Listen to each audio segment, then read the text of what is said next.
YouTube. We are live on YouTube. We are live on YouTube. We are live. We are live on YouTube. We are live on Instagram. We're going live on Facebook. We're going live. We are live. Yes, we are live. Hello, wonderful people.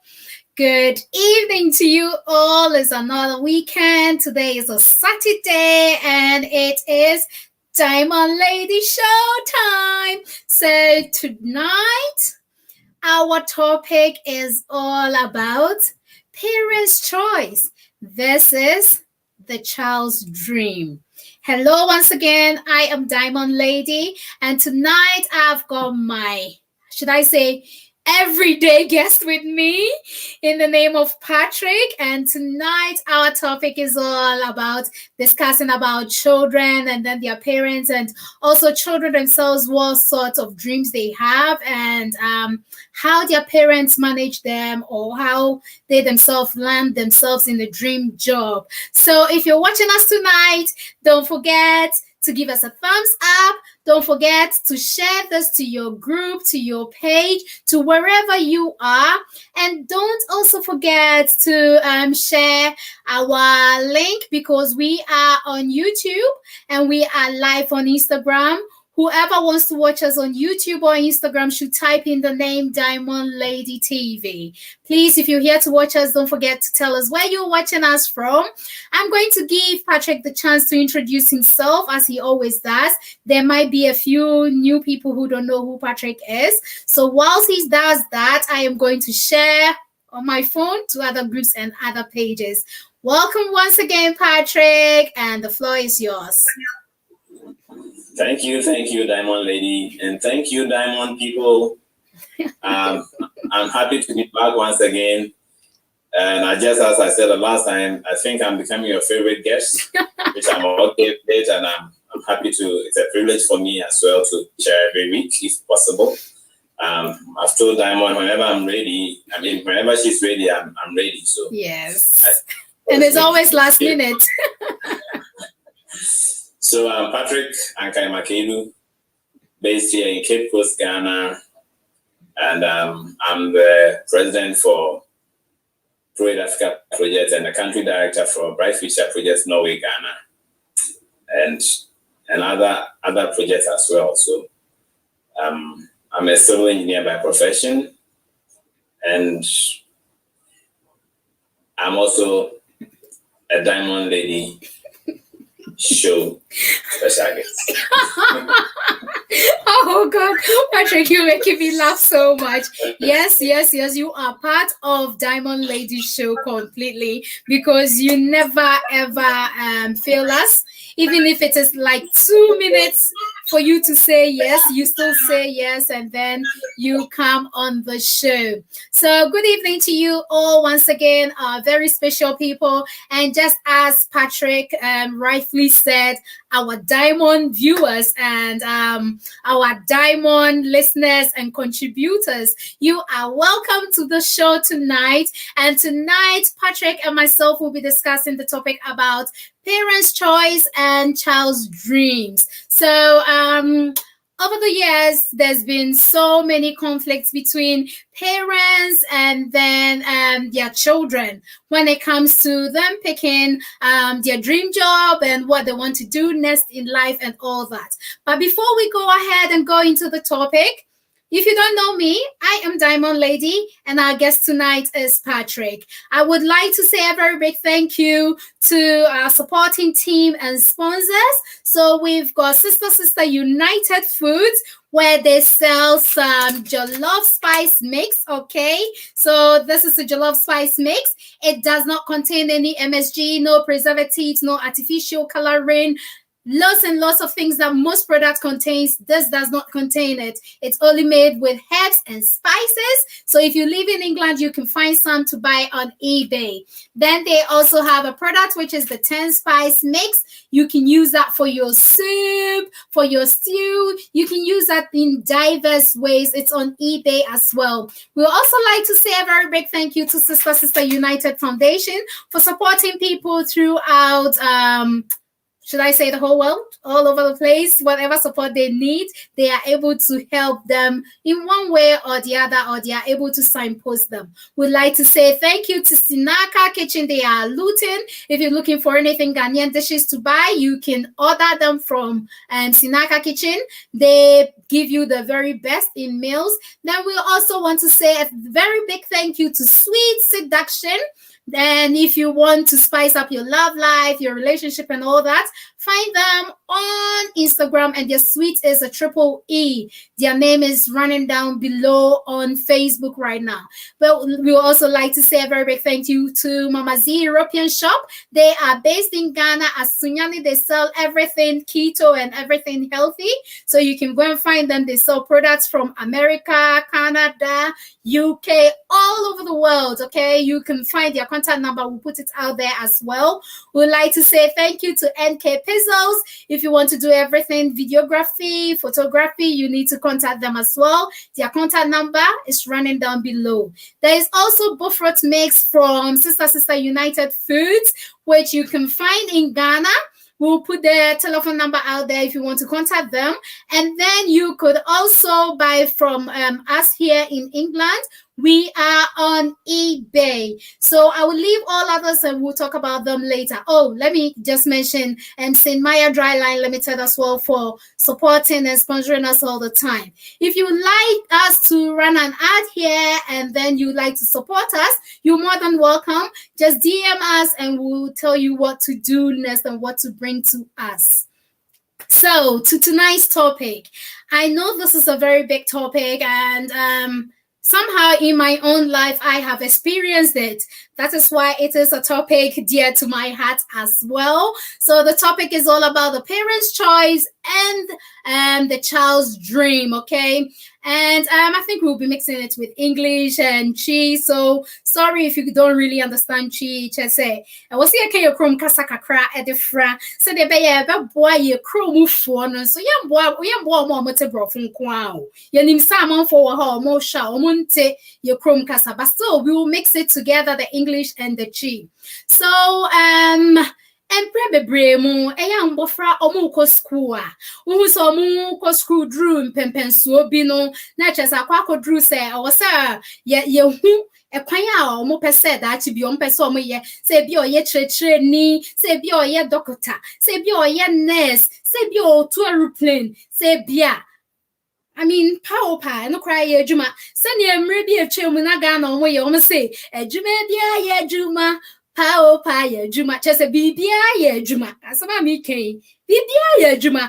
Now, so a ya, but system, a ha, wolf for the brace say, ah, my bone, who come, my bone in you nine. Sister, we'll see a Juma that you open so we need. A piano clanisio, that you mean you may a church, such a churn in a day. I will for the bray, how said their children choose the path of wanting to go and be a teacher, which I don't think there's anything wrong with that anyway. So Patrick, you are here and I know you are in such a similar field in one way or the other. And you are going to discuss this with me, hopefully. And I will also add my own to it as well. I'll leave my own story till about the midpoint and then I'll tell you about my own story as well. So Patrick, the choice of parents, okay, with parents' choices, what is it? What is it that makes parents want to make the choice for their children, especially when the child decides that, oh, I would like to be a teacher or I would like to work in a clinic, you know, some low class jobs, you know, mostly that is what it is. Sorry, my phone, I'm not sure. That's one of my viewers. I'm not sure what she's trying to tell me anyway. So, Patrick, let's just take it from there. Maybe you can explain to us from the very point where parents then decide that, hey, I am the one paying your fees, and what I tell you is what you've got to do. It's an interesting topic. It's a huge one. Yes, I know. I feel that it's something that will, especially here in Africa, it will take us a long time to resolve it. If it is actually happening in our homes, to be a long battle. But it's something that is probably it is dicey. Yes. It's very dicey. Just as you said, if a parent is trying to make sure that the future of a child is secured, and he or she is thinking that it will be the child's future will be secured when the child gets this particular job or a better job or that or that or that. Know that it's in their mind's eye. They have pictured what looks like a better job, what looks like a lucrative job. So they would like their children to have that one. Yes. So that most of the parents, especially in Africa, is the key, so that they don't become like them, either poor, either needy, either struggling. You understand? They don't face the consequences or the struggles that they are facing. So they want their children to become better than them, so that they will live a good life at least. And that is what the children probably would, if they also are privy, kind of have access to information worldwide or online, they will know that it is a wrong kind of move. Or if they have grown enough to understand the difference between making their own choices against being imposed upon, they will think it's a wrong move for the children, for the parents to tell them what they should do. Yes. Interestingly, that becomes a big concern to a lot of parents in Africa, as I said earlier on.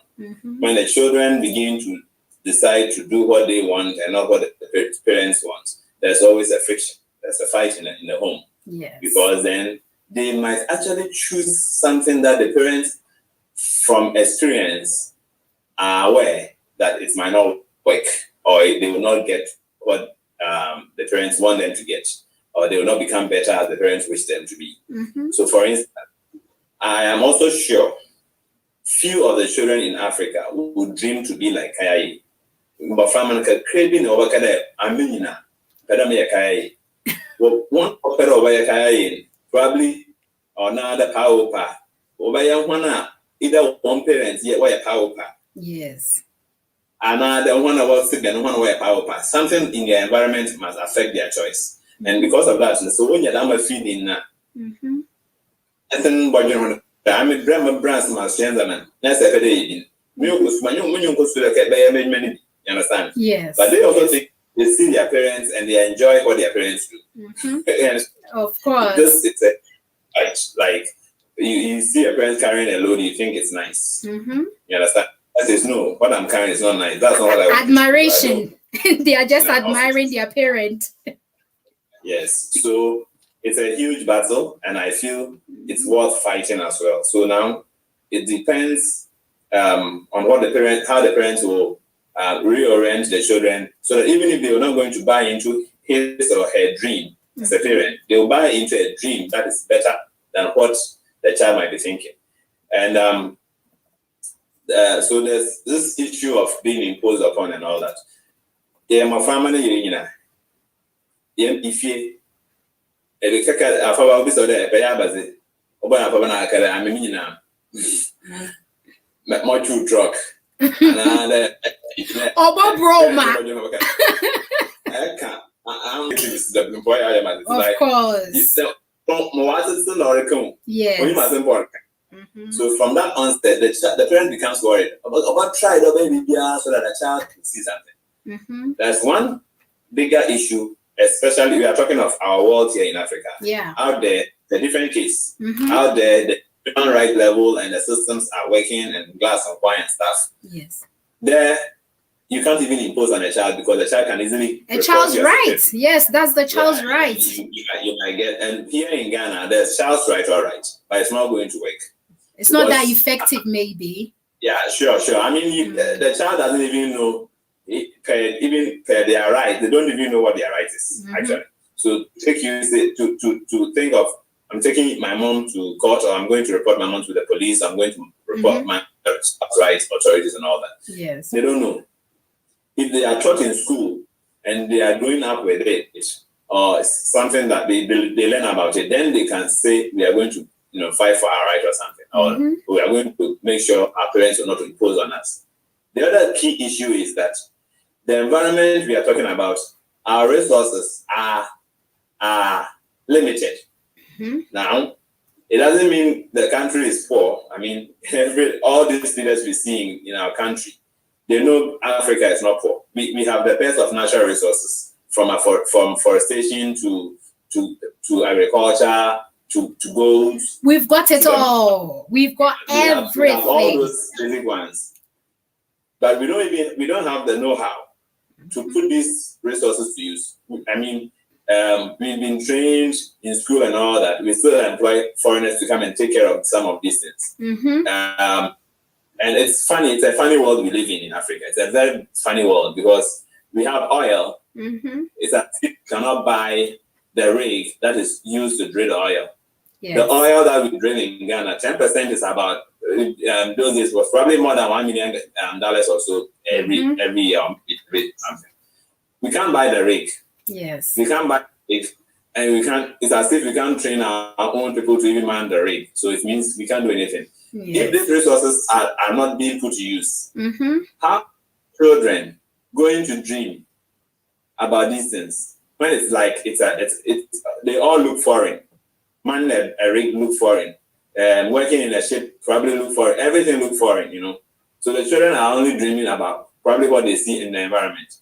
But because of technology, now the children who watch television always have different dreams, kind of scattered dreams.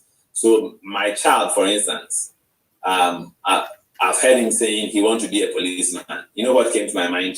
No. Nothing. I'm sure you're not talking about being a policeman in Ghana. Patrick, let me stop you right there. Whatever challenges people in Ghana, police people are facing in Ghana, they're also facing foreign countries.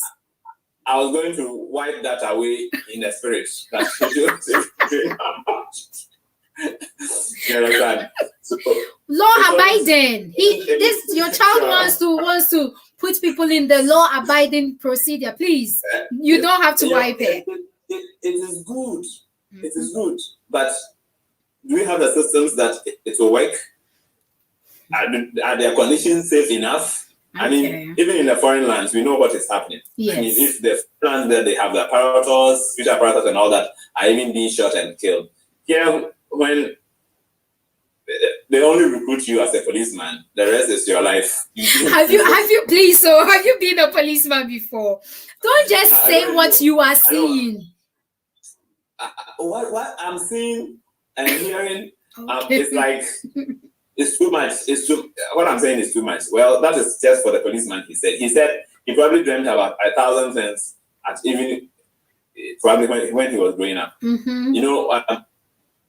Interestingly, as a parent, probably I'm trying to be open and see whatever choice he makes and see which one is good. So sometimes I enjoy asking questions. Yes. Then I give possible answers. Do you think I'll put possible answers? How could you? I'll say, oh, do you want to be an astronaut? Do you want to be a pilot or a captain in a ship?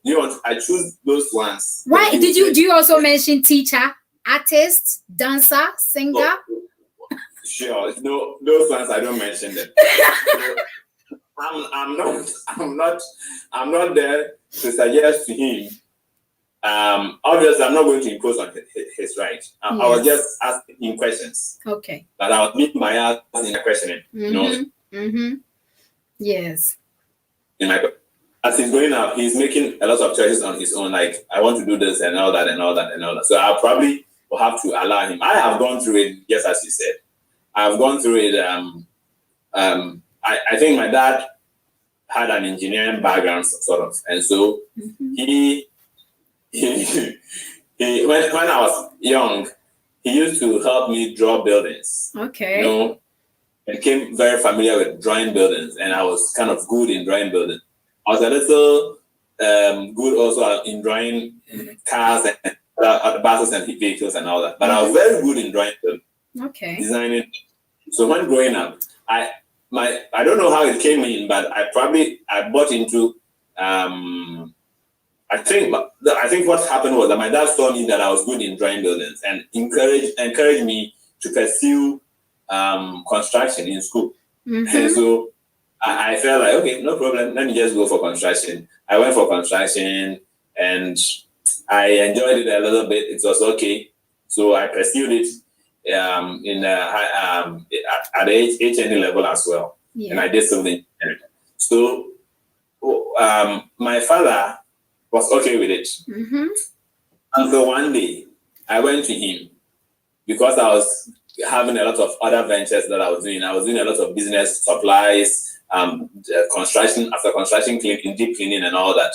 And I sat alongside with the construction and all that.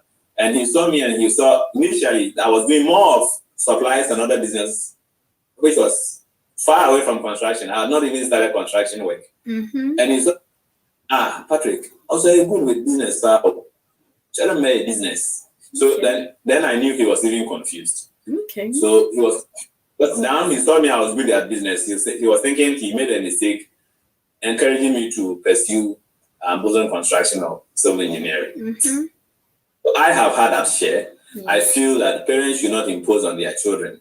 They should rather make open and create the avenue for the children to make choices. Probably, one thing is that, and that's what I was doing with my kid. I make sure he knows about a lot of things. Now I'm telling you the truth. He knows more of construction machines than myself. Oh.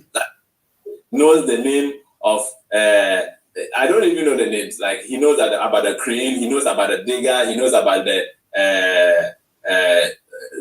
loader and a lot than what I know because I have not been studying a lot in that field anymore.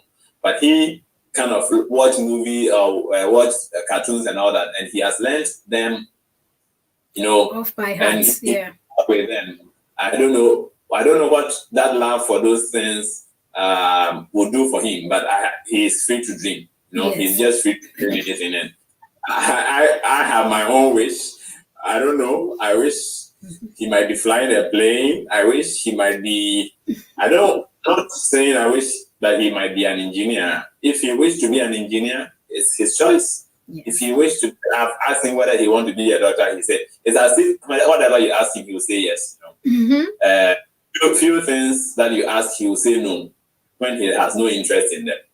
But I remember very well that initially his higher interest was in police. And I was saying, why would you be doing a police? Daddy, leave him alone, please. That is his dream. But the truth is that, when they are children, the interest doesn't really mean that's what they want to do when they grow up. Yes. It is as if it's like a tantrum. Yes. What they see and they get, he wanted. Maybe they are fantasizing. Children, I'd say they fantasize. He said he wanted to be a police to arrest the bad guys. That's all that he wanted to do, which was kind of good because he's going to arrest the bad guys. Yes. Yeah, that's good. But well, Patrick. Oh dear. Oh, that is a lengthy one. Thank you so much. I'm not sure where you've gone to. You've gone missing, Patrick. But still, the show must go on. I know you're going to come back soon. So let's read a few comments from our listeners. We've got Jomen saying, hey, and today she is watching us from Ghana. Hello, Joel. Thank you. Then we've got Justina Anand. She is woman of God. She says hello, Justina. We've got Dr. Seriam here, and she says hi. And she already told me this topic especially is dear to her heart. Then we've got Mercy. She's saying yeah. And we've got our own Ama Mwakwa. She says hello, says hopefully we get you here tomorrow. Then we've got Mercy saying, loving the show today. It's very educative. Yes, we do try our best to bring you the educative programs as well. Then Ama Mwakwa says, Wofanti Del Papa. Won't fancy ye Del Papa, I think, hopefully. That's what she wants to say. And then she is laughing, ha ha ha. I'm sure we said something very, very funny and is making Sister Amma Mwakwa love. And just as we wait for Patrick, we would like to say a very big thank you to our supporting team, especially to Sister Eat Fit Lose. If you want to go on a healthy lifestyle and to maintain weight, to lose weight, or to gain weight, you can join us on Facebook. We'll put our information out there for you. And we also like to say thank you to St. Maya Dryline Limited for supporting us all the time. Thank you to Sweet Seduction. If you want to get your love life going very, very well, it might be going well, but then spark it up with something from Sweet Seduction. You can seek advice from them. Then we've got Mama Z European Shop. They sell keto stuff and everything healthy in Ghana. So they are based in Sunyani, but I think they send the things to you wherever you are. We also want to say thank you to Sister United Foods for their new products. You know, they've got other products that is coming out next week as well. So they've got the jollof mix, okay, which is made of spices and herbs, 100% spices and herbs. So there are no additives, no artificial coloring, no flavoring. It's all natural, okay? And there's also 10 spice blend, which is mainly for your soup, for seasoning the meat, and then all other things. They also have their buffet mix, and they have their soya mix, which is the kebab powder. So the summer is here in England, wherever you are in Ghana. Hey, chinchinga die. Chinchinga, you know, you barbecue and all that. Go and find it on eBay if you live in England. It's not in Ghana yet, but it is on eBay here. So there is the chinchinga powder, which is not called chinchinga powder, but it's rather called Suyalicious. So we call it Suyalicious, which is a nutty base. And then we've got the jollof spice mix for making your jollof. So you don't need to blend pepper or anything. You only need to blend your tomato, and then you add whatever amount you want to add in there, because it contains all the necessary spices and ingredients to bring the aromatic flavor in your dish. Then we've got the 10 spice mix as well, and there is the fufu and the banku mix, which is also coming next week, so keep an eye out. I will show you them at some point. So Patrick is back. I'll bring him back and let's talk about all this educational stuff. Thank you, Patrick, for coming back again. I'm not sure what happened. So, you know, as a child, I remember as a child, my parents used to ask me every now and then, so what do you want to be in future when you grow up? And I even also ask other children as well. I still ask other children, because I personally think there is a need to ask children every now and then, because sometimes you see them doing something and you're thinking, she's good at that, or he is good at that. One of my nieces, she loves to draw. And whenever she is drawing, all she says is, she runs to me and she says, Mommy VC, this is what I want to do when I grow up. I want to be an artist like you, no matter what. And I want to be doing other things. But the other things, she is not too sure, but she is so keen and very sure about becoming an artist like me, you know, and it just melts my heart whenever she says that. She goes, I definitely have to be an artist like you. And yes, that is okay. Nobody is ever going to stop her from being the artist and all that. But this brings about the question whereby I want to ask you this, Patrick. When is the best age, or when do you think is the best time to start questioning children about their future prospects? Do you think there is a specific age, or should parents wait for their children to grow to the is it the secondary school level or the university level or college level? That is when they tend to make the choice. Because I remember at the secondary level, that was when we had to make the choice. We had to go into a different classroom. Like if you want to do the arts had their class, the sciences had their class, and all that, okay? So when do you think is the best age to ask a child about what they want to be in future? Yeah, that's a nice question, because I feel that even the ones we've been asking them while they're in the kindergartens are not useful anyway. They may say things we may not like because they don't understand what they are even actually choosing. Yes. They don't know details. They probably just like it by hearing the name or seeing someone does it. But Patrick, So, no. Before you go ahead, honestly, there are certain children from the very tender age when they say, "When I grow up, I want to be a teacher," still live to that dream. Yeah, I'm saying that it's not as if I mean, once the child says it will look like the parents will help the child to achieve the dream, because then the parents are supposed to guide the child to make that dream possible. Yes. But I'm saying that even at that tender age, what they are actually choosing, they may not really understand it in full. They probably like it because someone is doing it. They probably like it because they've seen it somewhere. But that doesn't really mean that is what they want to do. But it's it. So now, how do you know that is their real passion? Unless they are growing up and they still, they are still consistent with that kind of dream. Yes. So what I'm thinking about is, I don't actually know even the right age to make that conversation with the child. But I feel that when a child begins to understand fully right from wrong, because there are some at some age when you even tell them they shouldn't do something, they still want to do it. Yes. It's not they are trying to be disobedient, but they still want to do it. They don't know why you are telling them they should not do it. Even when you explain to them, they still want to do it. That is at the age where you might not even want to do that, because then if you ask them and they might say something that might not even be realistic, or that might not be necessary or good. Yes. Will you want them to pursue it? When they tell you, I want to be an armed robber, will you want them to pursue it? Obviously no. But I don't know what, but that statement, you know that is not the time that they know their reasoning is good enough. Personally, there are many ways parents impose on children, consciously and unconsciously. So, a child has a dad who is a DJ. Yes. The dad takes the child to the club.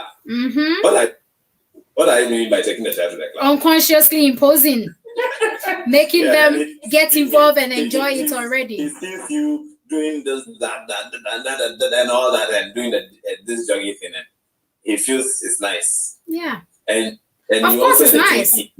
You entertain him by buying him a DJ set so that he will practice it. So unconsciously, they have imposed it on them.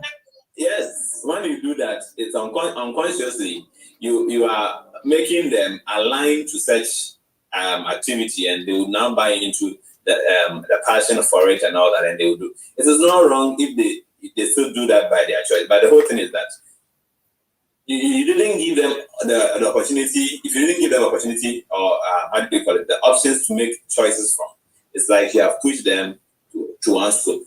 You understand? Let them see all the available kind of opportunities or career classes where they can choose. You understand? If they know, if there's something like a doctor, there's something like a nurse, there's something like a teacher, there's something like an artist, there's something like a dancer, there's something like this, that. When they have all the options, they will want to make a choice as they grow. Yes. And all that we need to do is to help them to make sure that they make the right choice. And this right choice, I mean, they don't choose the wrong kind of thing that might not be a good thing in society. I mean, we say that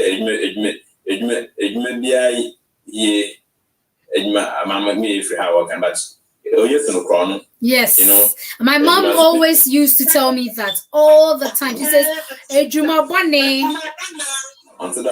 yes, it's better than chrono. So a bad job is better than being a thief. But in the society, the vices in the society is not just being a thief. You understand? If you sell drugs, it's bad.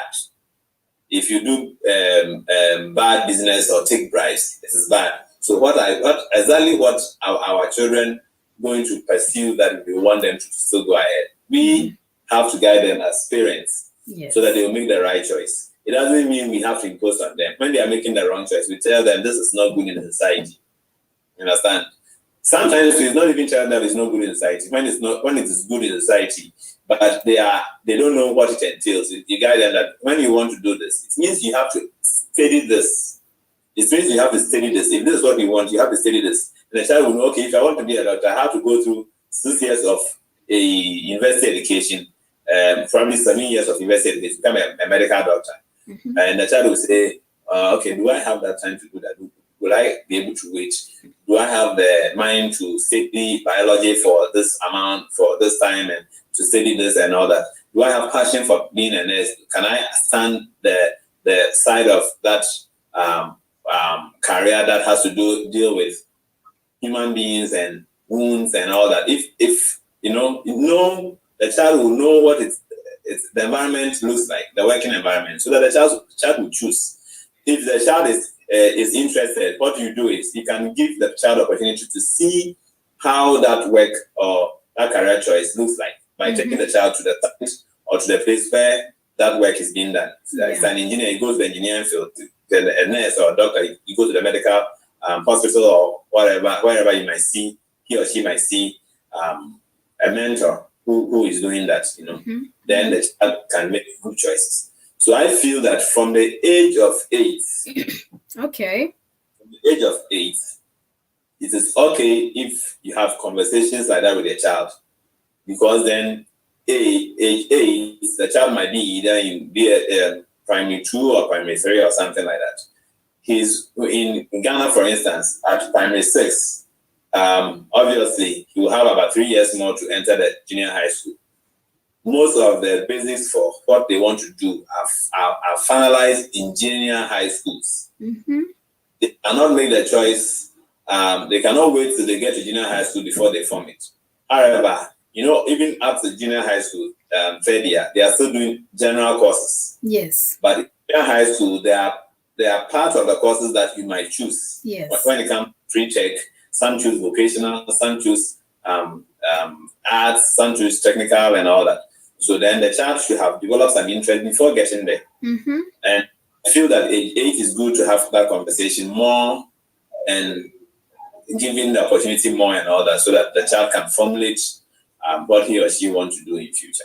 Oh. It doesn't mean it doesn't also mean it is how do you call it, a permanent thing or something. He or she can still make a change if he or she desires to do so. Oh, thank you so much for this, Patrick. If you're watching us tonight or you will be watching us later, please don't forget to leave us a thumbs up. Don't forget to leave us a comment. If you've got anything to add to what we are talking about tonight, please just drop it. If you've got any questions at all, drop it as well, and share for other people to also benefit from what we are talking about tonight. So Patrick, you with what you were saying earlier on, you were talking about the fact that parents should also give the children the chance by talking to them and explaining to them sometimes the journey long into whatever they want to do in future. Let's just take the doctor as an example. As you rightly said, that you could explain to them that with the doctor, it's 6 years and all that. Do you think that some parents decide to talk these children out of some of these professions they want to do, or the child's dream, because of money? Because of the amount of money they will be paying. Because when you look at the cost of becoming a doctor, it's a very long time for them to be paying so much money, isn't it? Inputting so much funds into them. So these parents would rather want you to just go for a 4-year course where you just finish and that is it. They are done with you. Go work, bring them money. It's like go work and come and pay them back sort of thing. So do you think money could also be a key factor why some parents would rather want to impose a profession on their child, other than the child going through with their dreams and aspirations as to what profession they want to do? Yes, I think the answer is maybe 80% yes, because money is a major reason, especially in our world, the reason why we work. Yes. You might have 150% passion, but if you're not paid, and you don't have any other source of income, you wouldn't want to do that work over and over again for nothing. I mean, you'll be draining yourself and all that. If it's something that you want to do for passion and you have the funds, you have your own funds, certain somewhere, that which I don't know. But when it comes to why parents help or push children to make choices, money plays a bigger role there, because especially when it comes to affordability and the parents cannot afford the kind of education you want. Why would they want you to make that choice when they can't even afford to pay your fees? Do you want them to cause you to taste that kind of education and not be able to complete the course of the program? Yeah. So parents always think about money. Yes. They think about fame as well, and they also think about fulfillment. So my dad, obviously, was not thinking so much about money. Probably his mind about me choosing a career in engineering was like, you get 60% of money, you get 30% of fame, then the 10% will be like, then you'll be my dream. Yeah. It's something like it's a mixture of all these kind of taste for all these kind of things like money and all that. We also have. I thought the question was even going to be like, do parents also push their children by talking to them about how long the courses take so that they don't go into it? Sure, even that one is also true. Yes. And if you're going to be a doctor, it's going to be like 6 years. The parents will look like 6 years. The chief fees are 6 years. Yes. That's a mutual, maybe I'm not just a mabaka, especially going to borrow money or go for a loan to pay the fees. Yes. They wish you finish on time and come and help them to pay. However, what I feel is important is that when choosing a career, I have taught a career development course for about maybe 4 or 5 years. In the past, I did that for, I think, between 2010 to 2015 or so. And most of the things that I was talking about, I spoke more about passion first. Passion. Because it's this passion that puts us on the job. Yeah. But you can't say you are going to use passion to work and not get the lacquer or the money. You understand? So you choose that one that is lucrative, but that you are passionate about it. Of course. It is lucrative, but you are passionate about it. I've had issues with some of these people that I taught, and they came to the interview and I asked them how much they wanted, and they said any amount. And I said, really? Any amount? Do you know what they're talking about? And I have to ask them to go back and come back again. Because then they don't know what they are even as old as 20, their 25. worth and all that, yeah. They don't know their worth. They don't even know about the background of what they want to do. If you want to be a teacher and you say any amount, and I say, okay, do you want 50 cedis? Probably you say no, but you said any amount. If you have a knowledge about what you've got a figure in mind, then you can quote a range of something. If you don't want to be fixed on it. So I think that we have a lot to do. A lot to do. Today, technology is helping us in a lot of ways. And I think that it would be a good way for children and even youth and adults to find out information and be able to build their career. But we're talking about children now. Children and parents have that kind of fight already about choices and imposition when it comes to what the child wants to dream. So I feel that if the child from our schools, the teachers or the school curriculum or the educational curriculum that we have must be also formulated in a way that the children, I think we are doing our best bit by bit, but the children will be able to begin to understand exactly how it feels like to even work in future. I remember in a documentary or one of these news items recently, a child was saying that their teachers are not coming to teach them.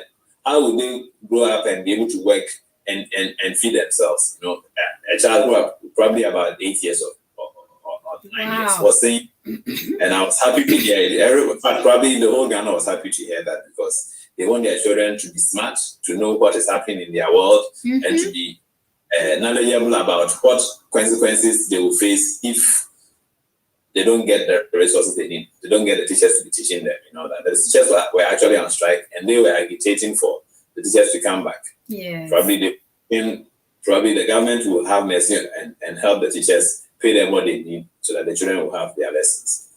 So I feel that there is a need for parents to be very mindful of how they do these things, especially, if the conversation is to, I normally tell my son, trick or treat. If you are trying to just say things so that you divert their thinking to somewhere else so that they don't think about a particular passion or dream they have, it is bad. Let them know what actually it entails. Then you can, as parent, you can discuss with them what we need to do as family to make sure that you are able to succeed in that field. So the child will know that, okay, my father's salary will not be enough, so maybe I want to do a short course, or maybe have a short-term goal before that long-term goal. Children I want to do maybe a degree in medical science, something about medical sciences, but not actually medicine. Yes. Then after, I can pursue further studies and to become a doctor. Yes. There's no, you are not rushing, you are not having a competition with anybody. Whatever time it takes you to be able to go through, if you still are able to go through by grace of God and you still earn the salary. You understand? Yes. And there's no race. I'm not racing with my colleagues. I'm not racing with my mates in school. They are all doing what they are supposed to do at the time interval that they have, the opportunities they have. And also, I also do mine. So we need to realign how we think about it. Of course. I really, really like that last point of yours. You saying that you are not in any race with anyone.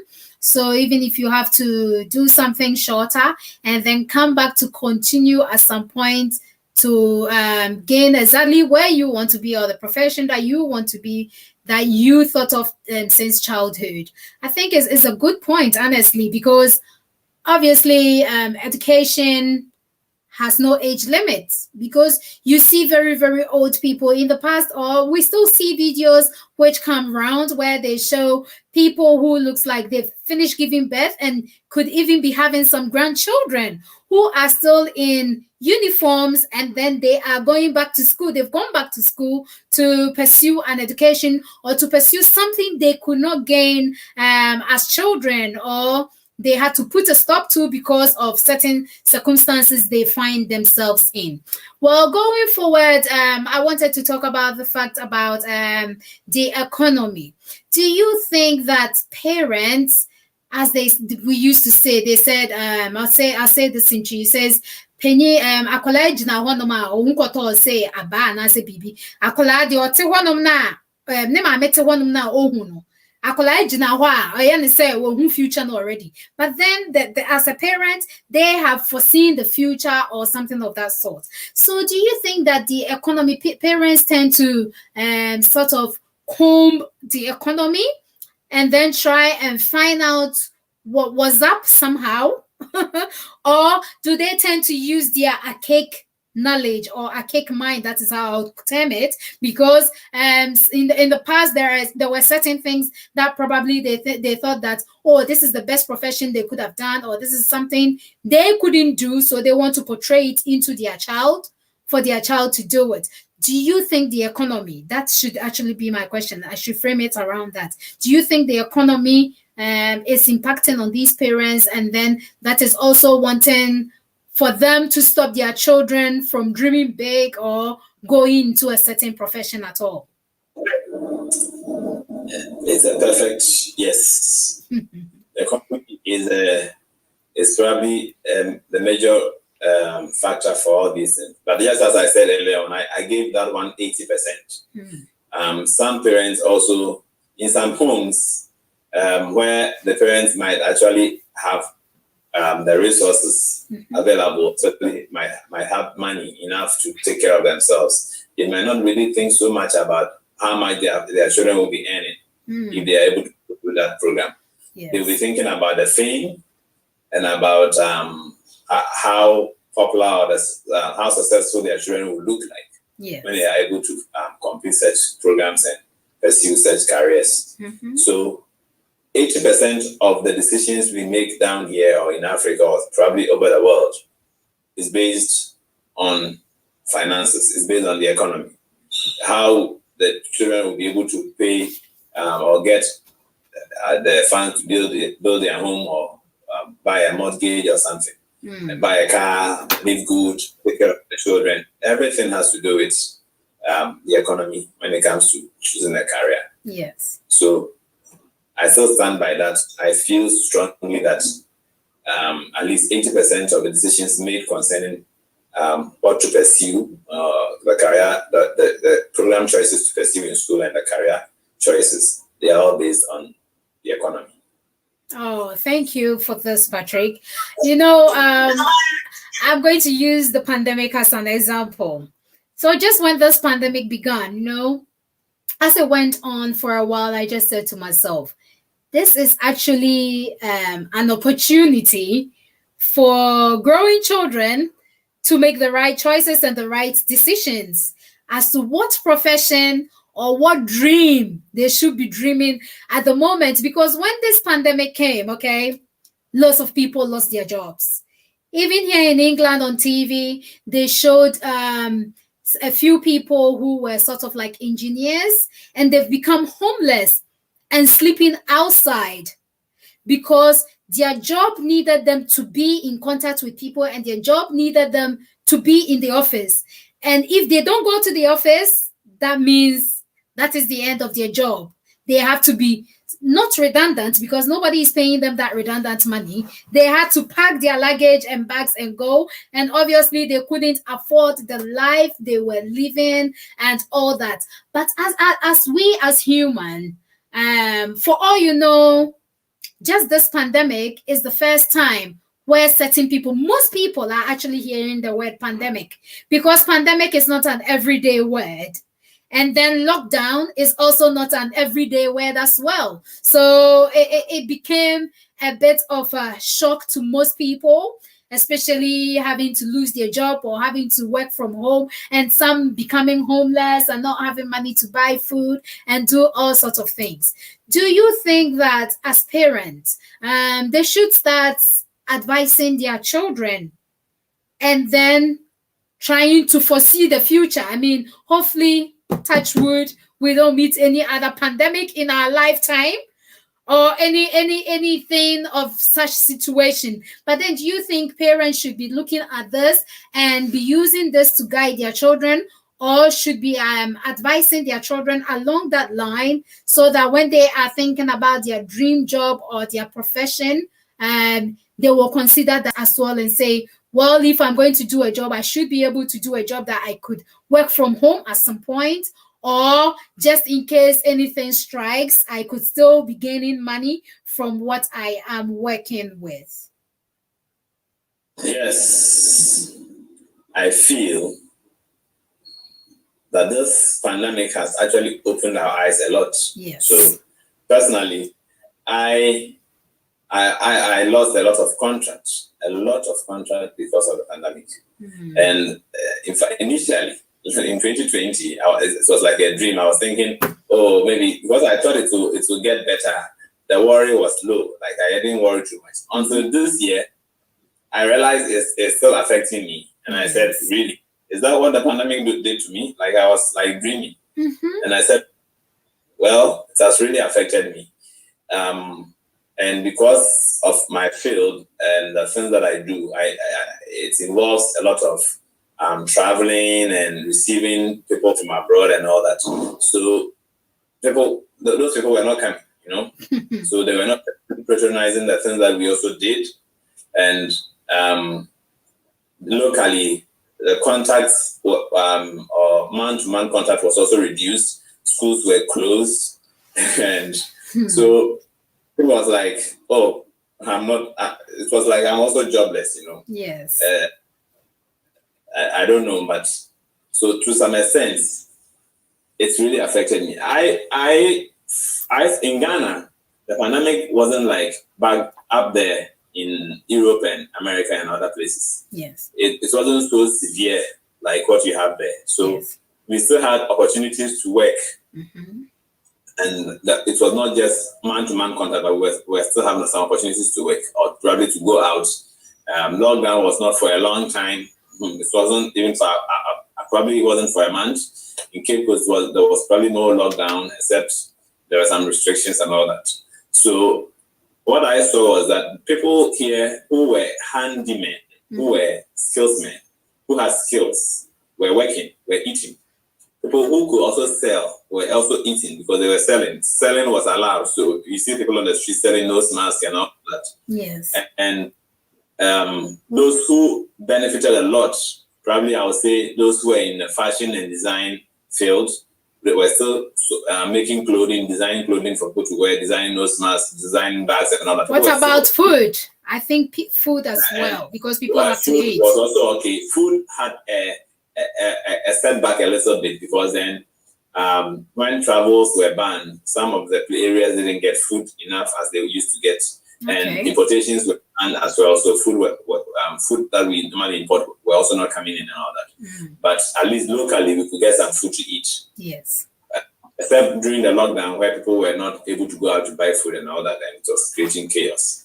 So I feel that that to me, I have thought about it, but I've not made a decision of what I will do about it. But I feel that I will probably want my children to have some skills way different from what their career choices would be, so that they will always have a backup. Yes. You understand? They should have a backup.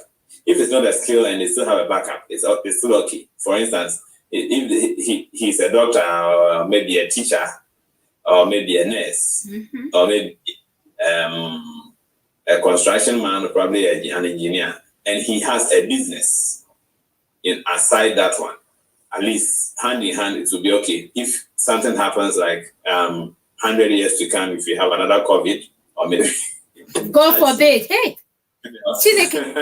God forbid. 100 years will not be here to even see. Don't worry. Hey, please, I'll be here. Media, I'll be here. Okay. 150. That means 150 years. I can't believe you're giving me 50 years already. I'm just saying that they will need, I said 100 years, so they will need 150 years. Okay. They will not be I see. Matusala is coming in. Yeah.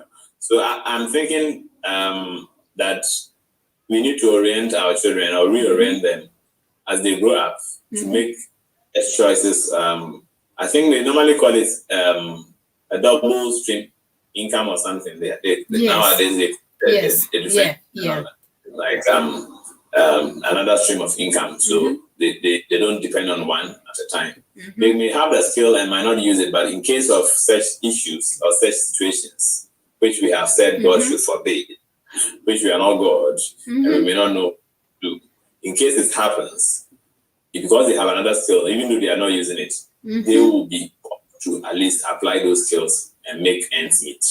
Yes. I think that's something good to do. Thank you. Yes, I personally think it's a good idea as well for these children. Well, as parents, yes, it's their job, or should I say, is their their role to direct the path of these children as to where to go. Yes, leave them to dream and dream big, and advise them and show them the way to go. But this brings me to my next question about career advisors, mentors, talent training, on-job training, after-school training, going for a professional advice, job training, and all that, you know. So when these children somehow decide they want to do whatever they want to do, let's say be an artist or be a tailor, because obviously if you want to be a fashion designer, you've got to start from somewhere. You know, at first we used to call them tailor and seamstress, but says or say or they are from fashion designer. What's a fashion designer? Yes, we used to call them you know, with the scissors and they are coming but now they are all termed as fashion designers and all that. So as an adult or as the parent, okay, don't you think is a good opportunity or is a good idea from the very word go, the initial stages where the children are starting to choose their career path and all that? Don't you think is a very good idea for you to go to, let's say, a career advisor, or to go to take them to places of work where you could go and seek an opportunity for them to have like after school training of some sort? Okay, so they go to school, all right, but then after school, they might have the opportunity to go and spend at least 1 hour in the field they would want to go into. Maybe it could be once a week or twice a week and all of that.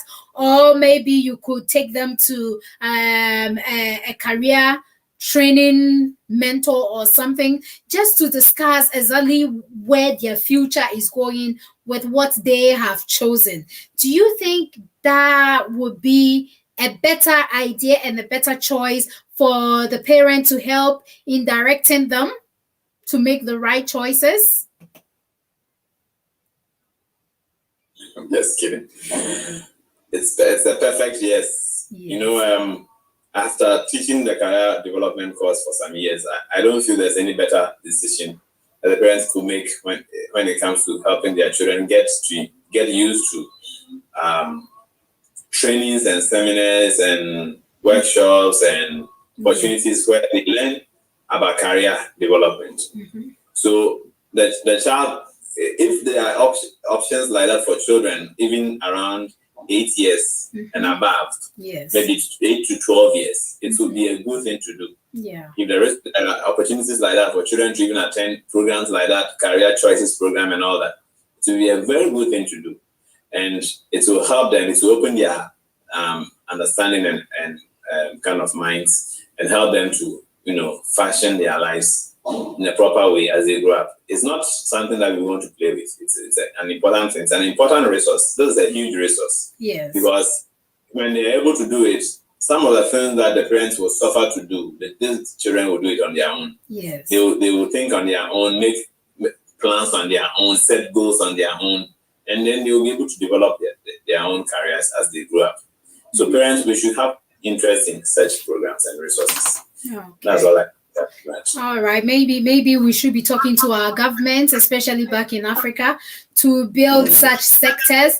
I know there are individuals who are trying to do such things. I know of a friend of mine who's opened something called the Stronco Academy, where they are doing a whole lot of things nowadays. Actually, they are even going into schools and all that and talking to people about their career path and choices and training children to do coding and with computers and all sorts of things, you know. So it's like opening their brains even before they get to that level, because that is the way the world is going at the moment anyway. Children are just that smart and they are just picking things just like that. What they watch or what they hear, they tend to keep it up there, and it tends to shape their future and their life as well. I know our time is almost up or is up, but I still want to talk about this. You know, most times you see parents imposing something on their children, especially when you see these pastors and reverends and all that. They go, hey, no matter what, if God has called you or not, you've got to be a pastor, because we are a church, and you've got to be the head of the church where we pass on. We need to train you to become the head of the church, or we need to train you to become the head of this pharmaceutical, or we need to train you to become the head of this hospital. No matter what, say Albon cry or they it by force. There, even if you haven't heard the voice of God, you have to run and say, hey, Father, I've heard the voice of God, train me to become a pastor and all that. And I know most of these children, they go wayward, and then they get their regrets and all that when they grow up. Before you even answer that question, I want to use my own personal experience. So when I got to my university level, after SS, my university level. From childhood, yes, everybody in my family knew, oh, this girl is always drawing, this girl is always doing that and doing that and doing that. And I actually naturally picked it from my dad, because my dad would just say, bring me a paper and a pen. And he says, I've seen something in the sky, I'll sketch it for you. And he would sketch something very, very lovely. And I was always admiring my dad so much. And I was always picking paper and pen and drawing and doing all sorts. Yes, fast track and all that, did drawing, SS, and did whatever. Then university level, it gets to university level. In my heart, in my mind, in my soul, I wanted to be an architect. My whole mindset was all about architecture. I was drawing buildings, I was sketching, I was doing everything possible. And then my results came, time for us to go to uni. Yes, my parents, yes, they agreed to the fact that, yes, our daughter wants to be an architect. But, I would say in their days, yes, they knew about architecture, but then they were looking into the future and then thinking, when we say that, the fear of the unknown, looking into the future and thinking that, okay, if she becomes an architect, is that a job prospect that is going to go on forever, or how is it like? So they decided to invite someone they know very well, who were lecturers. And obviously they thought, okay, they know much better than we know, so let's have a chat with them. So they had a chat with these lecturers, both husband and wife were lecturers. They had a chat with them, and I know I shouldn't have done that. I was eavesdropping, okay? So I overheard these lecturers saying, no way. She shouldn't become an architecture, or she shouldn't go into architecture. An architect, she shouldn't become an architect, or she shouldn't become an architecture, because nowadays everybody goes onto the computer and just print a plan or whatever they want to build, and that is the way forward. So they just vividly convinced my parents and took them out and said, you know what, your daughter shouldn't become an architecture. Find her something else to do, talk her into doing something else and all that. And it's still ringing in my mind how they went ahead to convince my parents so well. Yes, I loved what I went to do at university, becoming, going to learn to be a publisher and all that. But in my own mind and in my own heart, my whole mind was all about become an architecture. Just looking at it now, thinking that, do you think that if they had actually gone to the professional, the professional advisor or a talent trainer or to a proper mentorship, don't you think they would have been convinced in a better way to say that, yes, that is a good choice, yes, push your daughter to do it, than these people who, to me, they broke my path completely from what I wanted to do, even in this university level. Sorry, I know you're yawning so much. Every job, every assignment I was given so many times, oh, go and draw this or go and do that. I will come still with a building drawn somewhere in the corner somewhere. And then my lecturer, may he so rest in peace, Popolampo, would say, don't give up on this, your dream of building and drawing and doing architecture stuff. He kept on writing. I remember he kept on writing on my assignment sheets, don't give up on these dreams and all that. So do you think the fear of the unknown sometimes makes parents to push their children to do other careers and to go for other careers choices then? Yeah, exactly. The fear of the unknown is a major kind of probably I would say most of the time it's like the bacteria causing the disease. So, even when it comes to the finances, yes, sometimes it's the fear of the unknown causing the financial thing, because they don't know what it is, what the end results will be, yeah. They wouldn't want to waste their money in case they wouldn't want to be in debt because they don't know. So the fear of the unknown actually affects all those decisions when it comes to being careful about the economy and all that. They are careful about the economy and the fact that they don't want to waste money because they don't know what will happen. And the fear of the unknown plays that major role. So just as you were saying, if our parents were also oriented on the proper ways of managing children and their choices or dreams, and helping children to make the right choices. Probably they wouldn't be where we are now, or probably wouldn't be, but I mean, we should be grateful to for what we are. Oh, of course, I am grateful.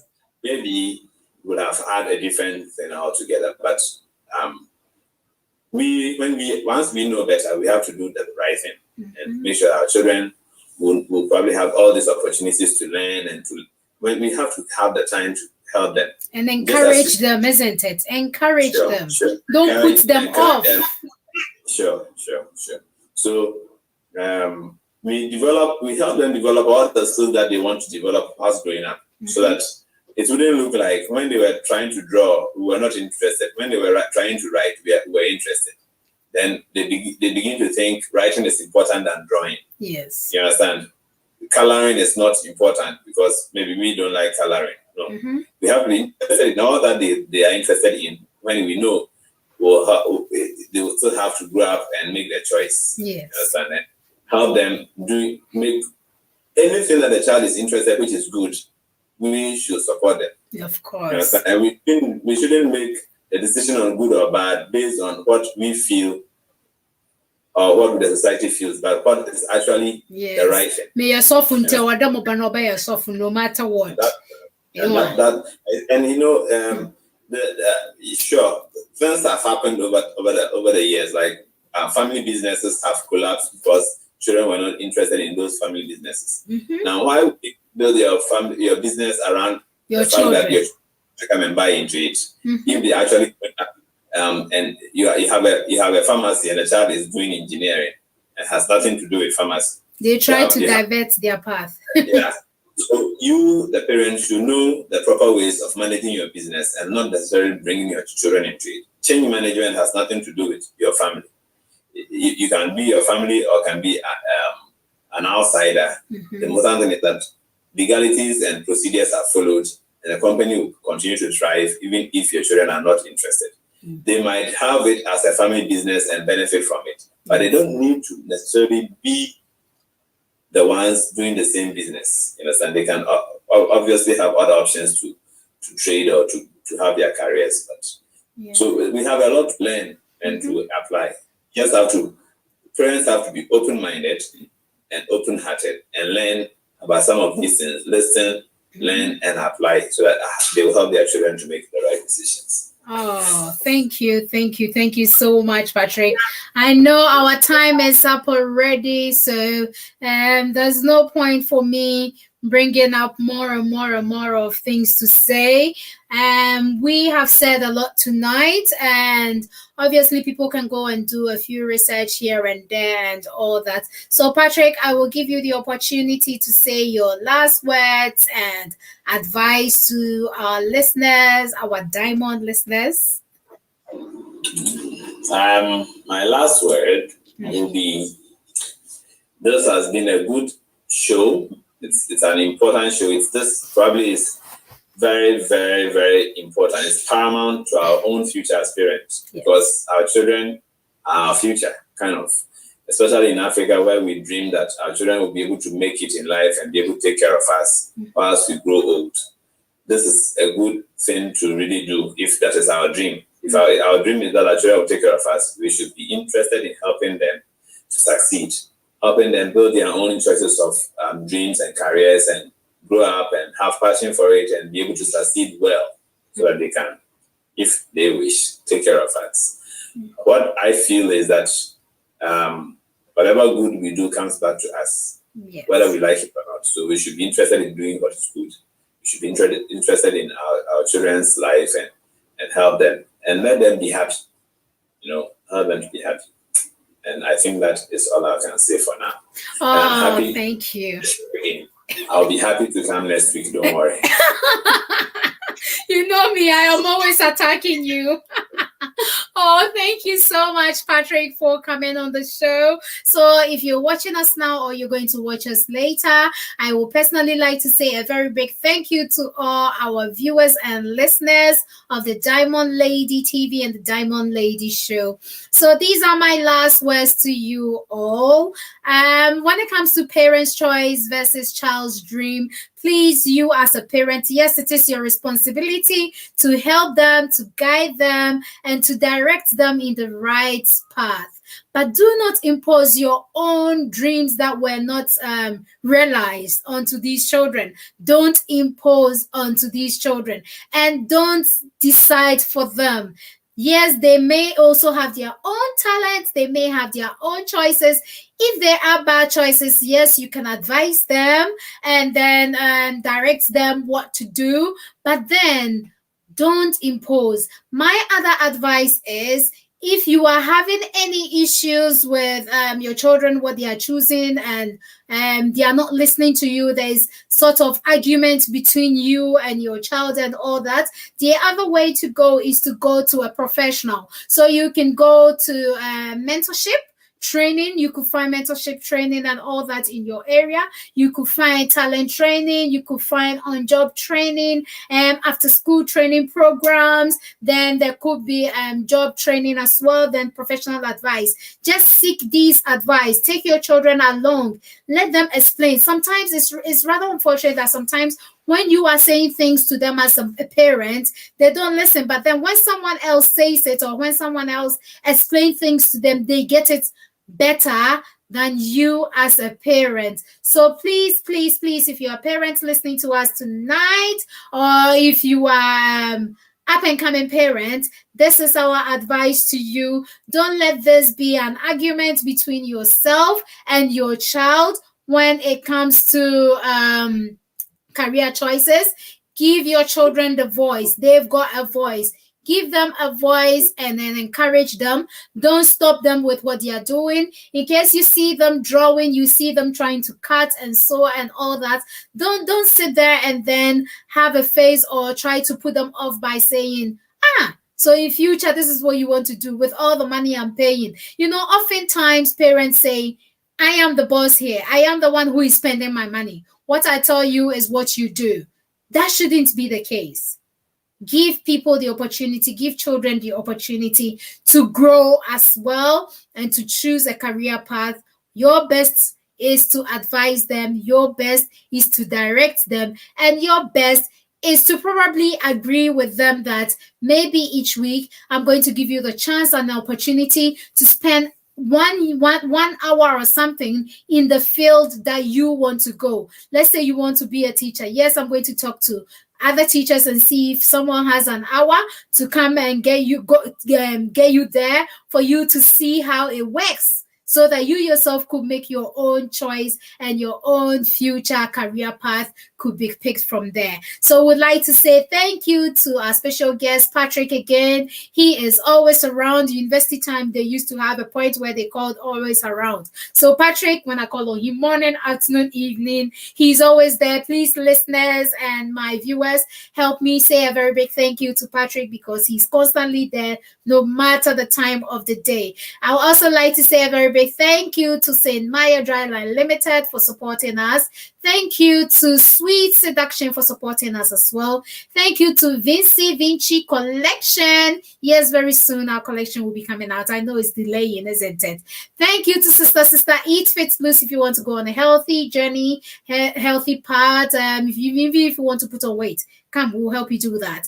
Then we also want to say a very big thank you to Sister United Foods for their products. So just 2 of their products are here, the 10 spice blend and then the jollof mix. Whichever you need, you can have them. There is no additives, no preservatives, nothing artificial in there. It is all natural herbs and spices put together. There is the puff mix as well. There is the banku and then the fufu mix, which I don't know why I didn't put any on my table, but then we are starting to sell from next week. So if you're someone who is definitely watching your weight, or you whatever you want an alternative to your fufu and your banku, we've produce the alternative to fufu and your banku. So this one does not contain kondo, cassava dough. No, it will be ideal for those who want to go on keto, and all other things is up to you. It will be your choice. I'll definitely post a photo or video of those products for you to see as well. So thank you to all others who support us day in and day out. And if you ever want us to advertise for you, or if you ever want to drop your advertisement, just contact us and then we will know how to put it out there. If you want to support us, you are more than welcome, and we are definitely looking for supporters and sponsors as well. Thank you. Have a good evening. I am definitely coming your way tomorrow, God willing, with someone else. I am just sucking Patrick for Sunday and bringing someone else in. So thank you once again. Have a good evening, and happy Father's Day in advance, Patrick, and happy Father's Day to all our viewers out there. Thank you all again. Don't forget to give us a thumbs up. Don't forget to just type in something for us. You can just type hi, hello, and we will really appreciate that as well. Thank you. Bye. Bye. Bye again. Okay.